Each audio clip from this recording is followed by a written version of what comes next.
Hello everyone. We have a 1981 Yamaha DT175 Enduro 175 for sale. I'm a second owner since 2016. First owner had it for 35 years and put only 2,700 miles on it, 2697 to be exact, and has 5497 now. So I have put 2,800 miles on it in 6 years, a lot more than he has, but still pretty low mile bike. This is the last year for a 175 and 125. 69 was the first year, 81 was the last year for these bikes. The paint on the tank and side covers is original. And the bike's never been taken apart. Original paint on the tank and side covers, original paint on the frame, side cases, original finish on the cylinder and on the head. Engine's never been out of the bike, cases have never been split, cylinders original bore, original piston, rings, top end's never been off the bike, original gaskets.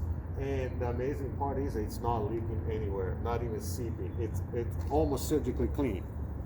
So I will get my camera and try to start here from the top. So had a original handlebars were black finish and it chips off and whatnot. So I like the chrome, looks a lot better. These are 1981 Yamaha TT500 handlebars. They're about half an inch wider on each side and look much better. These zip ties are original correct Yamaha part numbers, 2 on each side. They're sitting in a spots where they should be. These are Yamaha purchase for the clutch lever and mirrors. Exact Yamaha reproduction grips, and same thing with the front brake and a clutch lever. These mirrors are Toyo, same company that builds that makes tires. I didn't know they made mirrors till I owned these bikes. So the bike came brand new with one mirror on this side, and I had some imperfections on it, so I have bought two. I like to have two mirrors, so it has mirrors on both sides. Back to the speedometer, tachometer. So this original speedometer and odometer on it, these original miles, and the odometer the gears were making some noise a couple years ago, and I found one on eBay and I paid an arm and a leg for it, but I wanted the bike to be as close to 100% as possible. So exact styling, exact numbers, everything, just the hand is a little bit barely a little bit shinier than this one. So because this one sat in the box for 40 years and the other one sat on the bike for 40 years, so that's barely noticeable. Original ignition tight, works good. You get, and I have a Yamaha key here. You get 3 Yamaha factory keys like this, and to show you that a helmet lock works too. While we are at the top, the throttle cable has been replaced with Yamaha part number. Front brake cable has been replaced with Yamaha part number. Clutch cable has been replaced with Yamaha part number, but the number's down the cable somewhere where I can't see it, so I can't show you the number. Also, speedometer cable and tachometer cable being replaced with Yamaha part number. So all the cables on the bike, including the auto lube cable, the one that goes into auto lube and the other one that goes into the carburetor, have been replaced with Yamaha made in Japan, nothing aftermarket. The carburetor is original Mikuni 1981. I rebuilt it with the Mikuni made in Japan components, and as you can see, it doesn't have radiator hose automotive clamps on it. Has exactly what should be there, Yamaha part number clamps on there pointing up the way they should. Also at the same time I did the Yamaha fuel line part number, but I split the line in half and put an inline filter. to reduce any future problems they're getting the carburetor and whatnot, because at this point the carburetor is perfectly tuned, and with this inline filter it'll stay that way for a long time. The fuel line clamps are exact Yamaha part numbers, and yeah, instead of anything aftermarket, I see automotive clamps on here. Also, while I was here, the fuel valve or petcock is being rebuilt with made in Japan seals and gaskets inside. And yeah, here's the detailed video of these components. Relay flash has been replaced.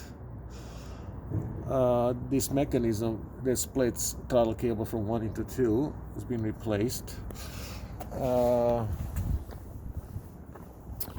While I'm here, so that flasher relay is Yamaha part number. I paid $75 for that thing, and then the horn's been replaced. Also paid $75 for that thing.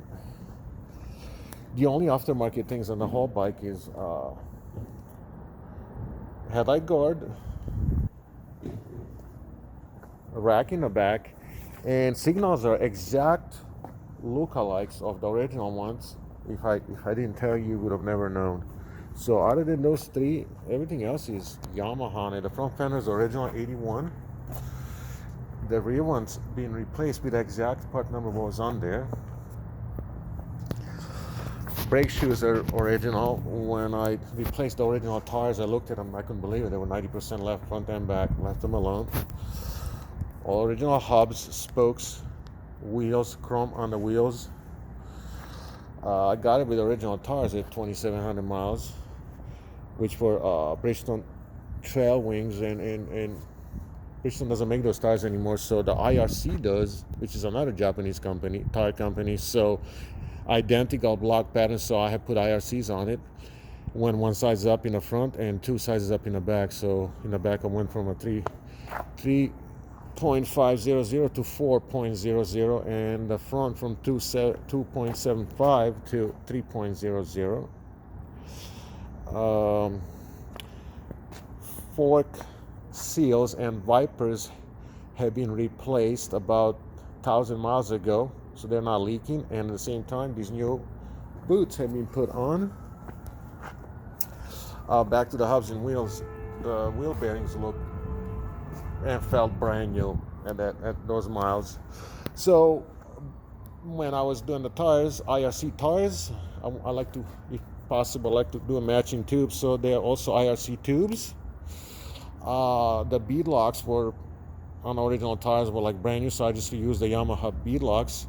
And I have also ordered rim strips from Yamaha, but it said on them Bridgestone made in Japan, so I guess Bridgestone made rim strips for Yamaha those days. Here's also a view of the carburetor from this side. I had pegs, shifter, brake lever, kickstart, and side stand, and chain tensioner bracket, sandblast and powder coat is semi-black, and they did the exhaust at the same time. But I wanted to disclose that even though they told me it's a high heat powder coat, and I believe it is, but first 6-7 inches coming out of the head, this is where it gets hot the most. It has burned through, and I have left it alone. It doesn't bother me. I also had them sandblast and powder coat this skid plate, which has one small ding over here, but underneath the frame rails on both sides are spotless, which means the bike has been taken care of. Also, here's a drain plug, the bottom where the case is split, the gasket bone dry, surgically clean. Now that this engine doesn't leak anywhere, it doesn't even seep anywhere. It just shows you how quality made this bike was. I have replaced the original clutch plates. I put Yamaha clutch plates, and wanted to point out here this Kickstarter joint boot. How many bikes that are 40 years old still have that on? Amazing. I have another spare kickstart part right here that has splines and slides into our shaft. You get, although this one is tight, it's like, you get another one. Original finish, needless to say, original finish on the side cases and engine. Here's the tread. The tires have about 90-95 miles on them. They still have the nubs on them, front and back. On this side, has a toolkit, original toolkit with every piece, never been touched. It has a battery, but battery's a couple years old, so I think it's probably halfway done. So the relay, it's a 6-volt system, so it's a kickstart only. You could take the battery out and still bike would start and run, everything would work, other than signals would not flash. I think the whole point of having a battery is that the signals are flashing, So right now, signals do work, but they won't flash because of the battery. Bike comes with a 1-year-old still in the box, UASA battery, so once you replace that will flash. If you want, I can replace the battery.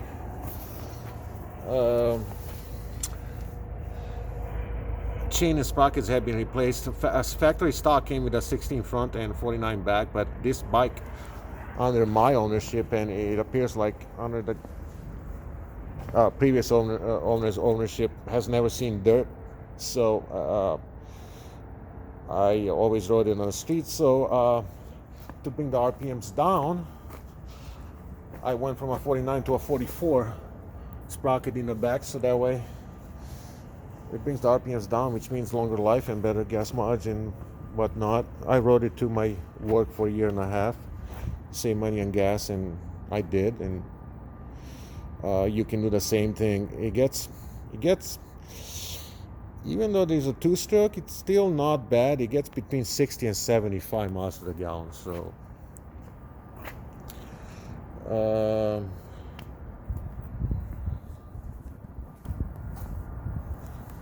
let me see. I'm sure I'm forgetting something. Okay, so all the chain guides have been replaced. That one and the roller.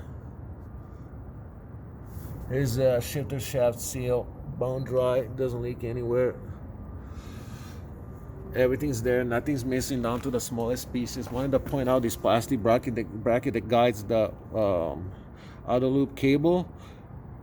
I have taped it around with the electrical tape to reinforce it because they break easily. Otherwise, the thing is brand new. I can take the tape off. It's not broken. And not only that it's not broken, you also get another one in the back, brand new one, just like that. You also get another brand new chain roller and a guide, brand new in a package, Yamaha package, part numbers. All the cable guides are there. Everything's there. Nothing's missing. I'm meticulous, and I was never gonna sell this bike, but I'm leaving the state of California, moving to Colorado in spring, and have 3 other bikes and can take only one with me. So it's the only reason this thing is going. So now it hasn't been started in a couple of weeks. It's bone dry. It's stone cold is what I meant to say. So I will start it and show you how easy it starts, and I will also run it down the driveway through the gears, so you can see that it goes through the gears. I'm going to try to do all 6 of the gears down the driveway. So I'm trying to cover everything here that I can remember at a time.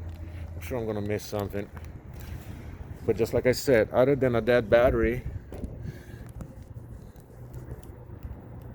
because I haven't been riding it much in the last couple of years, everything's functional. Okay. There's passenger pegs on both sides. Take your girlfriend for a ride.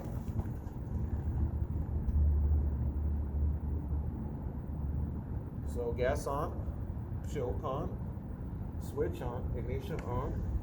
Usually always starts first or second kick. So, and Unlike the 4 strokes, 2 strokes, you can just kick them, but I still like to find the top dead center. So there it is.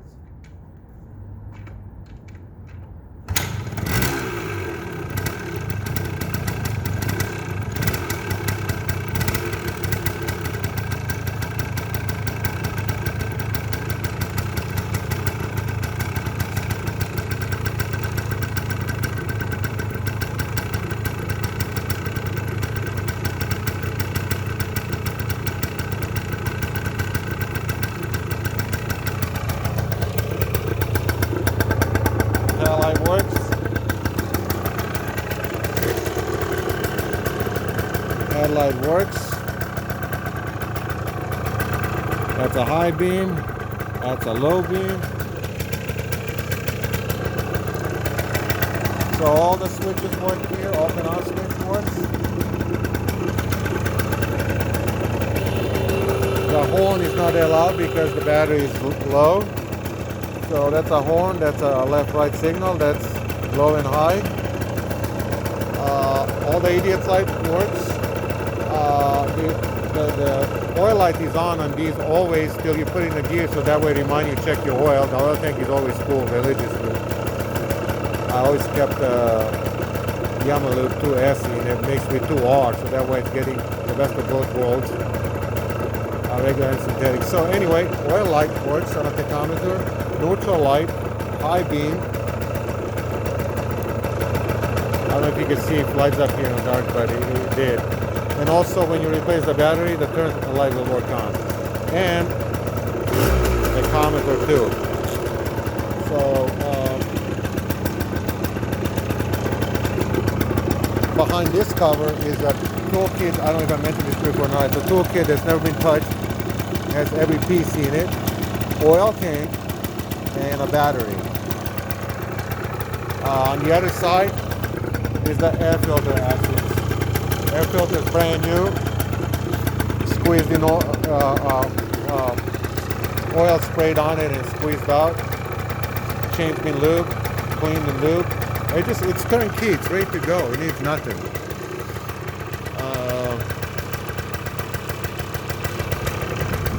I'm gonna point the camera direction of the parking lot right here, and I am going to go through all the gears. I don't know if it's got 6 gears, so I'm not about if it's going to go on or not, but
Bike is perfectly tuned, and it will wrap from clear and clean from idle to red line. Not that I have ever red lined it, but it'll do it. I know that. So, and it will idle till it runs out of gas. It's not something you want to do with an air-cooled motor, but it would. So, perfectly tuned.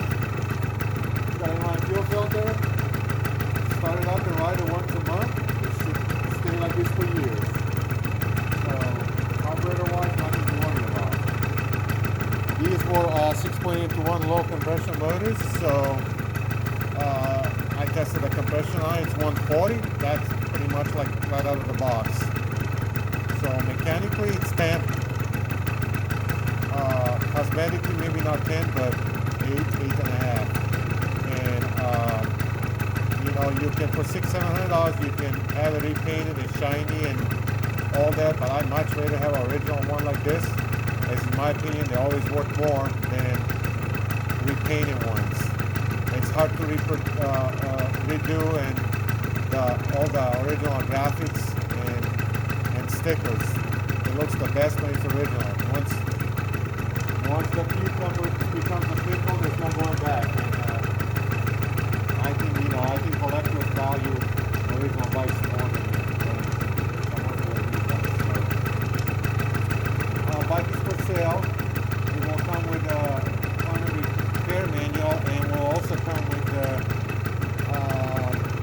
original factory Yamaha owner's manual, and it will come with some 2S oil, 1 gallon of it I believe, and another quart, and a bunch of other parts that are brand new in the box. Also wanted to point out here that I had my local motorcycle place balance these wheels for me because the bike was on the street only. So and it's as smooth as it gets now. With this gearing, cruising speed's about 45-50. Although the bike would probably do 70 with these gears, maybe more. It's comfortable at 45-50. It doesn't rev. So probably get the best gas mileage.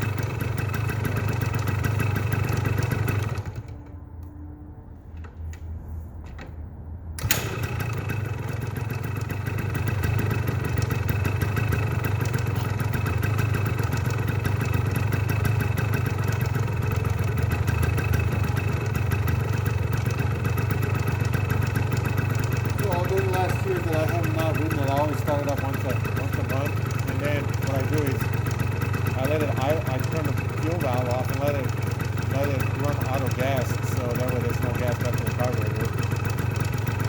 And it gets started every time. I have never had the carburetor's been tuned in 2016, 6 years ago, and it hasn't been touched since. And I put 2,800 miles on it, and it hasn't had any problems. Taking it on 95 miles one-way trips. From here where I live to one way and back, so almost 95, it's almost 200 miles in one day on a bike like this. Stone reliable, never any problems with it.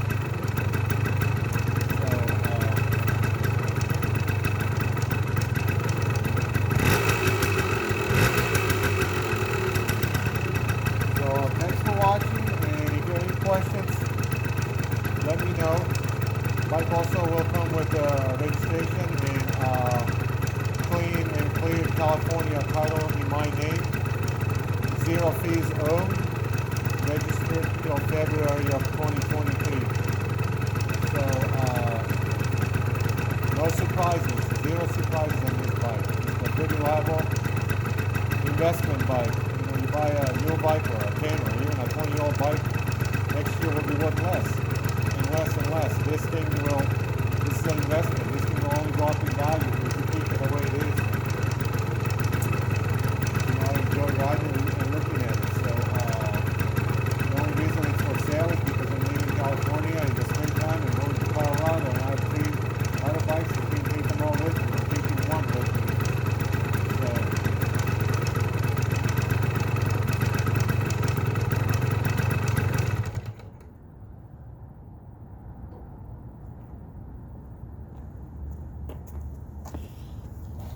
All right, just like I said, thanks for watching. You have any questions, give me a call. Anthony, 760-317-7653. That's 317-7653. If I missed any spots on the bike, you need a picture of a certain part or anything, let me know. I'll be more than glad to send it to you. All right, thanks for watching.